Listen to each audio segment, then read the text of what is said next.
छत्रपती संभाजीनगर येथील जय भवानी चौकामध्ये छत्रपती संभाजी महाराजांची 368वी जयंती उत्साहात साजरी करण्यात आली। या निमित्तानं जय भवानी नगरातील सर्व सामाजिक कार्यकर्ते, युवा मित्र मंडळाच्या वतीनं चौकातील छत्रपती संभाजी महाराजांच्या प्रतिमेला पुष्पहार अर्पण करून त्यांना अभिवादन करण्यात आलं।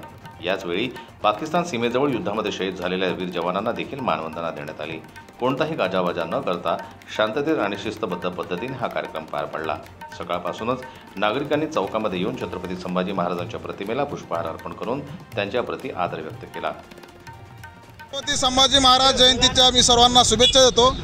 छत्रपती संभाजी राजांचं बलिदान सर्व भारताच्या नवीन पिढीला, तळागाळातील पिढीला छत्रपती संभाजीराजांचं बलिदान माहीत व्हावं आणि त्याची प्रेरणा मिळावी, या दृष्टीतून या महापुरुषांच्या जयंती मोठ्या उत्साहात साजरी झाली पाहिजे।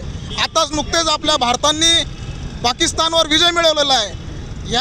ही जी प्रेरणा आहे, ही प्रेरणाच मुळात लढण्याची प्रेरणा आहे। हे दुष्ट प्रवृत्तीबद्दल लढण्याची प्रेरणा या महापुरुषाकडून आपल्याला मिळते आणि या महापुरुषांच्या जयंत्या ह्या मोठ्या प्रमाणात साजरा झाल्या पाहिजे, विविध कार्यक्रम घेऊन साजरा झाला पाहिजे। त्या पद्धतीनं आम्ही यावर्षी महाराजांची जयंती साजरी करतोय। आज आपल्या देशामध्ये जे जवान शहीद झाले, सर्वप्रथम त्यांना आमच्या जय भवानीच्या वतीनं व आज श्रद्धांजली अर्पण करतो।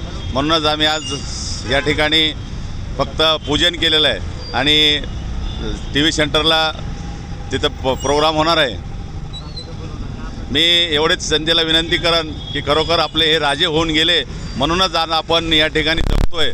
14 मे 2025 संभाजीराजे जयंतीनिमित्त सर्व महाराष्ट्रातील जनतेला आम्ही जय भवानीनगर छत्रपती संभाजीनगरतर्फे हार्दिक शुभेच्छा देत आहोत।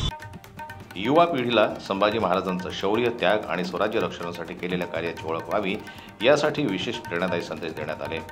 छत्रपती संभाजी महाराजांचा आदर्श ठेवून प्रत्येकानं देशभक्तीची भावना मनामध्ये जपावी, अशा शुभेच्छा जय भवानी नगरवासियांकडून आणि आयोजकांकडून देण्यात आल्या। जन्मत लाईव्ह न्यूज करता छत्रपती संभाजीनगरहून दिलीप वरगट यांची रिपोर्ट।